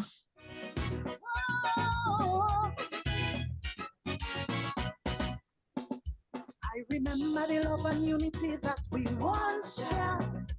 Someone is on the telephone line. Let's see if we can entertain that caller here for just a bit. Caller, yes. Let me just make sure. Sorry about this. Caller, try calling us back. Huh? Something wasn't engaged on my end. We used to eat everything we grow and grow everything we eat. But smiling faces would glow and the people will real discreet. We need to go back to where we were. Otherwise, we'll witness things we never seen before. All right, caller, please try calling us back right here. The numbers are 245-2396 or 615-9470. These numbers are on your screen as we speak. Things around, an opportunity to change things, an opportunity to make Dominica strong. All right, the caller is back. Let's go take that caller here. Caller, yes, good evening to you. You are right on. Caller, yes, are you there? Good evening. Good evening, good evening, Lofty. Good evening, sir. Lofty, our young people cannot act like they be wish. They have to act like they are educated people. We cannot allow politicians to drag us down the drain. They may act in so, but when election come around the corner, it's their hell attend labor, scare. They need to start to think as independent students. Don't act like people never go to school. Open your mind. Listen to the information. The future is in their hands. And if they take it so, we expect a better Dominica. But as long they have to settle for zero, will remain the same. So the young people have to open up. They have to be part of the political drive. They have to be part of what we are trying to do, is to change Dominica for a better for their future. God bless Dominica. Thank you. All right. God bless you as well, caller. Thank you very much for your comment here. Jeff, based on the caller's comment, any comment from you? Well, I hear what the caller is saying, and that's what I'm talking about, leadership. That's what I'm talking about, how do we engage our young people? Because what there is in Dominica now, it could probably be a way to sabotage young people to get them into the CO system. But what, like the caller, what you are doing, what I am doing, what all of us are doing to make our young people see the light. Maybe all what they need is a one-on-one discussion, a one-on-one conversation to work with them. Because that's what I'm saying. Unless we can make our young people understand this independence syndrome is not going to work. Because what there is for youth people, what there is for them, give them some money in the pocket, having a dance, having a this, a CO, and that's it. And after they're done. So we now have the responsibility to meet these young people one-on-one and explain to them and make contributions or suggestions, recommendations to the government and to the young people of how we can do it.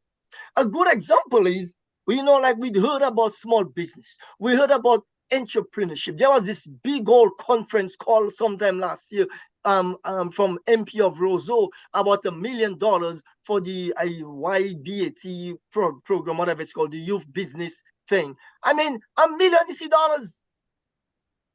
And you're having a big ceremony over that? What can $1 million EC do? How much small businesses can you implement or develop or create jobs from a $1 million contribution towards youth business? I mean, are we serious about this? That's where our problem is. So we need to talk to our young people, make them understand, yes, you're getting a CEO. They might be giving you a few money in your pocket, but the next day you get back to the same problem. So you need to understand you can take what they give you, but you have to make a difference, be smarter than that, that you're worth more than that, or say no to this because you know that you're worth more than that. This is where the education comes in. This is how we can motivate them to make them understand how do we go from this syndrome. A clear example, Mr. Junior. Let's look at this as the caller talk about the CEO thing. All right? Look, we talk about entrepreneurship. They like the CEO, they know what we have. Now, maybe Julie's listening, can understand. She may need to do something like this, maybe to bring the young people in. And you take this opportunity to talk to the young people and make them see night and day. Yes, it's true. They give you ticket to go to the show. But how are you going to get there? Or what the clothing you have to wear, the drinks you have to buy. So that's not sustainable. So when we see this thing, we have to use this as an opportunity to discuss with our young people and to show them a better way of life. And that's what we want to do. And that's how I will respond to this, Mr. During the time. And maybe when I come back, I don't know, Mr. Thomas have anything, I would like to really break down this small business, my recommendation, because you see, During, I know they're listening. A lot of people listening. I want to explain to them about how do I see it? How do we know some of the issues? I just don't want to sit here and talk about the issues, but I want to make recommendations that has been proven to be successful to make it work. And the authorities, I know they listen, I hope they will listen, and I will hope that we take some of this advice from this recommendation that has been successful. Yes, indeed. Alvin Thomas, you have been listening for a little while here. We want to hear your comments, some comments from you. And then we're going to take some of the live feed in terms of comments before we bring the program to a wrap. Yes, Lofty. As I said, I'm listening to Jeff and the passion that he's displaying, and I can fully ascribe to that. I think Jeff started off by making reference to the skewed policy issue that we have as it relates to the emphasis we place on our youth. And he did so by referencing the amount that is set aside in the budget for the youth development programs, and reference as well the amount paid to a school teacher, non-qualified as it were, of a teacher in a primary school. But he's so right. And let me say, Lofty, and I heard the caller who called a few minutes ago, and I agree with the caller. But I think one of the things we can do is exactly what you did, Lofty. Let's find the low-lying fruits, because you were able to go in there and with your group and satisfy a need of young people to get their playing field. It is said an idle hand and idle man is the devil. Idle mind and idle hand is the devil's workshop. And we see that manifest quite a lot in young people. The fact that you could go there and get their playing field back on track for them, and they can now go and play and express that energy in the sports that they like, gives you now and your group an opportunity to have a conversation with them. So they go out there, they play their little football or they play their little cricket or what have you. They've expressed themselves. After the game, you can sit with them now because you've satisfied one need there for them. And I think Trudy says it well on the program before, that we have to find a way to kind of do the topics, have the conversation on the things that pertain to them. So while I understand the color, if, for example, that these young people, like you say, had no avenue for playing sports, and that is something they wanted and they're asking for, and you can give it to them, I think once that is satisfied, you can then engage them in some other conversation as it relates to the wider stuff. But going back to what Jeff said earlier, I did a quick calculation, and Lofty and Jeff, you know, our Prime Minister, as I understand it, is taking $64,000 every month for staying in his residence or in a residence. A quick calculation of $64,000 times 12. You know how much money that is, Lofty? $64,000 times 12. How much money is that? That's over $7 million. Am I correct? Jeff, Yeah, am I correct? we're talking some dollars, Alvin. Yes. $64,000 a month times 12 months a year. We're talking about over $7 million. And then if he stays in that, if that has been going on for the last 3 years or so, 3-4 years, we're talking anywhere close to $30 million. And yet, Jeff is saying we only have $2 million for youth. For a youth population of maybe 10,000, 15,000, whatever that number is, based on what criteria we use for youth, whether it's we say, well, up to age 30 or up to age 25 or whatever the case might be. So clearly our policies are skewed. And that's why I always say on this program as well that election has consequences. Because if you elect the wrong people and you elect people that gives priority to $64,000 a month, and recently again got salary increases of $3,000 on salaries and whatever again, 1,000 for ministers, then look at where the monies are going. Almost, you know, $7 million thereabout dollars a year going towards one single line item, while the youth, the entire budget to develop the youth is just a mere $2 million. So there's a lot of work to be done. And I think what we can do is to replicate what you've done with these young people in the Tarish Pit area. As I said, I refer to it as the low-lying fruit that we can attach, we can attract, and hopefully out of that, we can then sit and have a dialogue with them on the other burning issues. And I'm sure with a sort of strategy like that, we can get them to open up and help us, like the caller say, help them and help us to make the right decisions moving forward.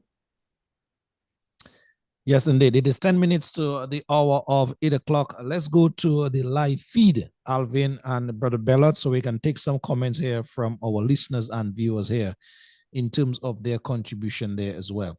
Brother Marshall Lawrence is saying many young persons need to know more about Dominica before political independence from Great Britain to UWP reign, especially as it pertains to NDH, non-dependency history, when empowerment was at its best. That is the comment from Marshall Lawrence. Thank you very much for your comment, sir.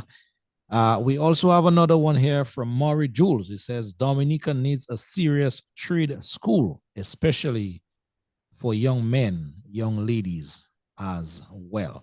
Those two comments, Jeff, I will pause here for now for your comment, Alvin comments before we move on. Well, Mr. Durand, the viewers are correct. I was just about to mention about in the 80s and 90s how it worked. I mean, for example, the Scottsdale Government School, one of the greatest primary school in Dominica, very successful school, one of the first school that had a fully equipped science lab in Dominica, is closed. The school is closed. It's used as a storage. There's people who's from Hurricane Maria who still live in the school. So we need to go back to these programs where we had the junior secondary program, where we need to stop that system of that gentleman pass, we'll call his name, run things. I'm forgetting his name right now, who's the prime minister, who giving this pass to children. And I know this program was started before his regime. That is true. Maybe it was good intention, but I think this needs to be reviewed. I think that we need to go back to these children, and here's the benefit of it. Here's my recommendation about it, what the caller said. I think we need to go back to this primary school where kids can go to school all the way to 16 years of age. Why that is important? It's not every child that is born to be a doctor, a lawyer, a teacher, a farmer. So that gives these young people not ready, and truly said it earlier that you have more women involved than boys in this debate. Boys intend to take longer to develop and intends to do what better at a later age. So now when these children go to after grade 7, they go to what back then was called Form 1, then Form 2, and Form 3. And at Form 2, you go and you pass the GSP exam. Some of them do very well. They go to second grade in second form. So we need to bring this program. What does that do for us is that look at our culture system and what is happening. Back then, we used to have under 16 cricket tournament, under 16 netball, volleyball, soccer. We don't have these under 16 tournaments anymore because now that giving opportunity to develop sports with the young people, you can have a national youth team in this sporting area. Also culture, we used to have those primary school competitions during independence time, the different sports at Windsor Park. And we used to have those different culture dances and Jinping and all of that. This is dying as a result of the junior secondary program is not available. You have skills program, like the trade school, as I mentioned, Scottsdale School is closed. They had a home program where young women were learning how to sew or to stitch. You had a program where young people learning how to cook. As a matter of fact, one of my very good friends, that's what she did, and today she's a seamstress. One is a tailor, and the guy is doing the tailor. They learned this program, but since this program has died, it has not really have an impact on young people into the skills program, into agriculture program. When I attended Scottsdale government school, we had our own garden. There was a school feeding program. Most of the vegetables come from the garden that we had. So this is where we have to go back. And again, this is my recommendation to government. Why skills training is so important, and they need to work with the youth division, increase the budget to work with them. Another area I think that can really help very well, you have what we call an aid bank. You have the money in the aid bank, but yet people are applying, or young people are applying to go to the aid bank to get a loan to start a small business. They are going through all kind of hoops. There need to be a standard operation procedure in place, black and white, so a young person know when they apply for a loan at the aid bank, these are the rules, these are the conditions, and they make sure they get the document properly, and the loan should be released to them, not because of your religion you support or your skin color. It should be that there's SOP in place to get a loan of $10,000 for agriculture business. You need to have a piece of land of 500 or 5,000 square feet, or you need to be able to show that you're capable of getting fruits to grow. There need to be some sort of guidance. There's no guidance in these programs, and this is why Dominica is failing our young people.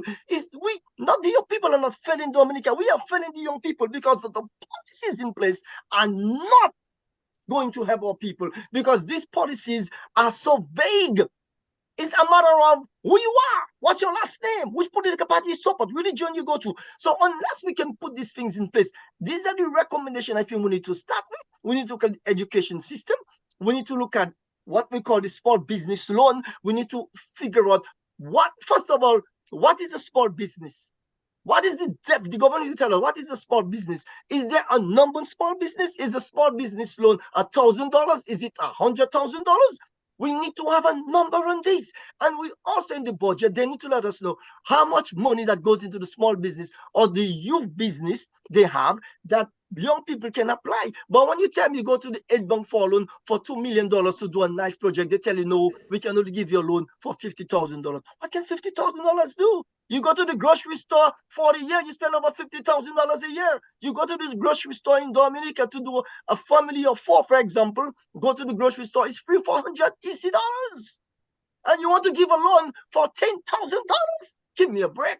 No wonder our young people are frustrated. No wonder young people have to just take the CO and forget about it, because we are not putting measures in place and policies in place to develop our young people. I want to say, young people today, that my goal as a Dominican is to work with you, to listen to you, to kind of do what Mr. Duro did. Let's hear the stories. And Mr. Duro, another thing that can help. Back then, during the youth division program, these are people went through the program and give an example. Why has Loftus Duro has not been invited as a guest to address a graduation of the skills training program or the leadership skills program? Because Loftus Duro went to this program and he can give his story and people can listen and realize, wow, this is not impossible. Mr. Duro, did you already did the skills training program? Did you ready? So when Duro can give a story to the graduation ceremony, they will realize how important this is. But instead, they're not going to invite Loftus Duro to the graduation program because they're afraid Loftus Duro speak up the truth and what he did and how he did it. These are the issues we need to address. All right, my brother Jeff, thank you very much indeed. 4 minutes to the hour of 8 o'clock. We have to bring it to a wrap in just a while. But Kala Guy says here, how can our young people progress? He's agreeing with the conversation we're having. When those in charge are not given the necessary skills, they need to extend their mind to help themselves. That is an all-important question from Kala Guy. And many folks are writing, typing here, listening as well. Thank you very much indeed for those of you who are following on. But guys, Alvin, I don't know if you have any pressing thing that must come up. Bearing in mind, Jeff has committed himself to a series of discussions here with us, especially in the area of youth empowerment. But we have to bring it down to a wrap in just a little bit. No, I think Jeff is right on the money. I mean, the areas that Jeff has pointed out are so correct. I mean, you know, and I think the thing about it is that, Lofty and Jeff, I mean, this is things that obtained before. I mean, he spoke about you had under the leadership of Hubert Sabroch as Minister of Education, you had the junior secondary program. The Goodwill Secondary School was, I believe, we were one of the first programs started and was doing very well. I mean, I recalled in my much earlier years at high school, you had at the Dominica Grammar School, you had trade, different trade areas being taught there. I think somebody just made a point there and I wanted to correct that. And that is correct. When I did quote it, I said 7 million, it should be 768,000. So that's absolutely correct. Dory Drago, my bad on that, I accept. 64 would make it almost $1 million, which is quite a tidy sum too, to go towards one line item as against $2 million. So yes, you're right, 768,000 over a 3-year period, we're looking at almost close to $3 million, 2-point-something million. Thanks for that observation, Dory. But yeah, you had at the grammar school various trades being taught. You had mechanics, you had drafting, you had, you know, you name it. And then, of course, we all know of the what you call it, the public works garage, which was like a training ground. A number of people who, some of whom may be listening or familiar people, know that people benefited tremendously by working at the public works garage. Mechanics, welders, you know, this type of folks. That what happened? We've closed the public works garage, and as I understand it, it is up for sale or has been sold to a private individual. It's claimed that they plan on putting a hotel there. So clearly our policies are skewed, and I think Jeff is right on the money. Until we can change this thing around, then we're just gonna continue, as one might say, spinning top in mud. But I think what you have done, Lofty, is again something we need to replicate in other communities around the island. I know of a good buddy friend of mine, Maggie Dunstan Peters, is actively involved in working with young people in the sports area and has made several appeals. He goes around the island trying to get that area upgraded. So again, I want to say shout out to Maggie Dunstan Peters and person like himself, who constantly, notwithstanding the challenges out there, are working with these young people and trying to bring about a change in Dominica. Certainly, tomorrow is the first day. The rest of our lives, let's make tomorrow the first day of the rest of our life. We have an opportunity to change things around, an opportunity. All right, Dominicans, that's where we must wind down things here, bring down the curtains, as it were. I'm gonna ask Brother Bellot for his final comments in just a bit.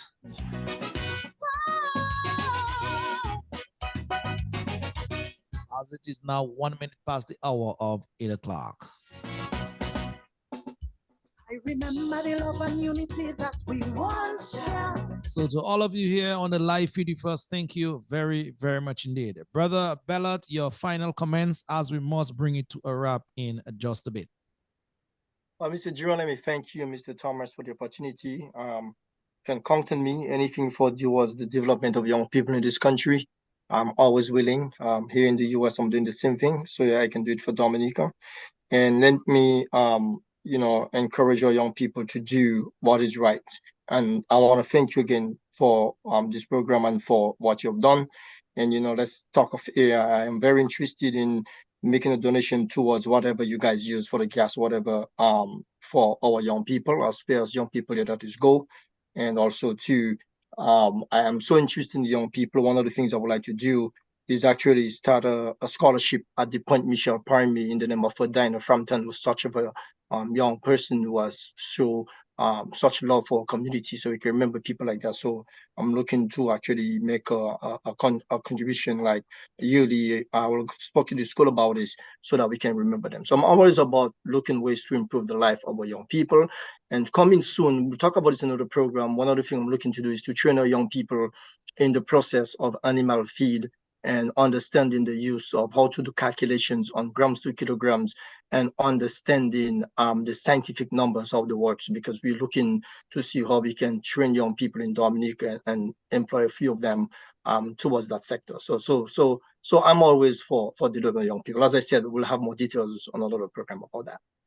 Yes, indeed. Jeff Bellot, thank you very much. Stevenson, Jeff Bellot, to be correct.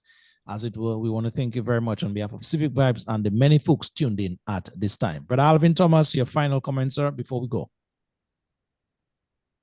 Well, I too would want to say thank you to Jeff. I mean, Jeff is someone, both of us, we have some really regular conversation, and I know how passionate Jeff is about development back home in his country.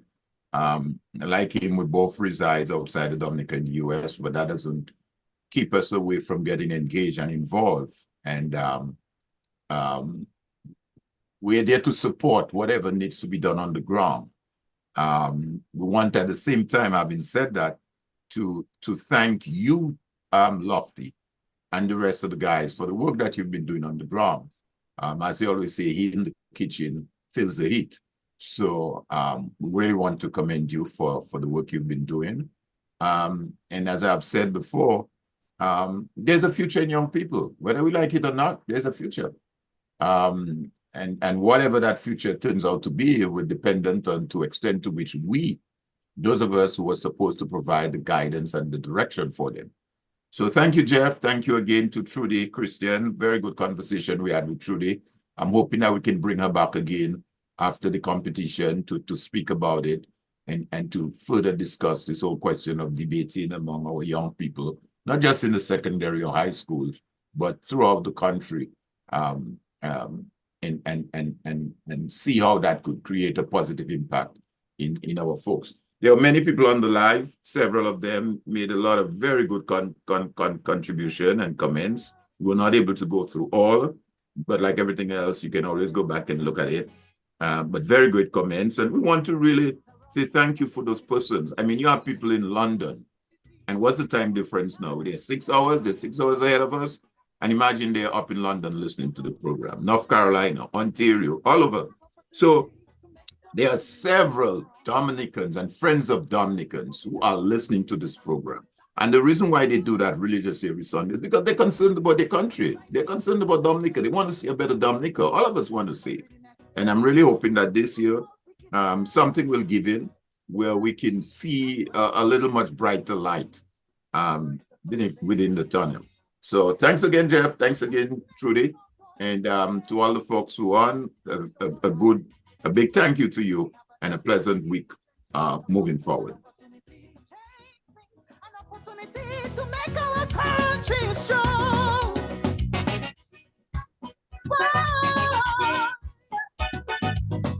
All right, Dominicans, friends, fans, that's it. Thank you very much for your eyes and ears. 5 minutes past the 8 o'clock hour.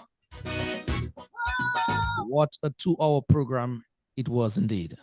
Sister Trudy, thank you very much. And Brother Jeff Stevenson Bella, thank you very much indeed for you guys' invaluable contribution to tonight's program of the Civic Vibes program.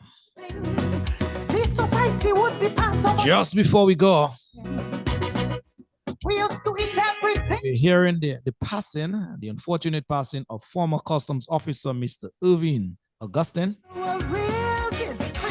Again, the passing of Brother Irvin Augustine, better known as Toots in Dominica, former captain of the national football team and past student of the DGS, Mr. Irvin Augustine, better known as Toots, passed sometime earlier today, I'm being told from very reliable sources. So to his family and friends, we condole with you at this time. Dominicans, that is it for us. We got to pack our bag and make some tracks. Bye-bye. We love you. Not by we, certainly. We got to fight hypocrisy. All conspiracy. Jealousy. Not by we, certainly. Tomorrow is the first day. The rest of our life. Let's make tomorrow the first day of the rest of our life. We have an opportunity to change things around, an opportunity to change things, an opportunity to make our country strong. Oh, change, change.